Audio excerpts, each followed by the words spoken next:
শ্রীলঙ্কার জাতীয় সঙ্গীত লিখেছিলেন বিশ্বকবি রবীন্দ্রনাথ ঠাকুর। শ্রীলঙ্কার জাতীয় সঙ্গীত নম নম নম নম মাতা সুন্দরী শ্রী বরণের মূল রচয়িত সুরকার রবি ঠাকুর। রবীন্দ্রনাথের একজন শ্রীলঙ্কার শিষ্য ছিলেন, যে পড়াশোনা করতে গিয়েছিলেন ভারতবর্ষে।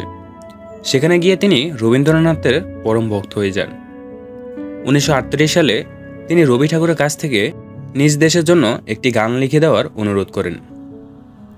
রবীন্দ্রনাথ বাংলা একটি গান লিখেন, নম নম শ্রীলঙ্কা মাতা। গানটির সুরও তুলে দিলেন তিনি।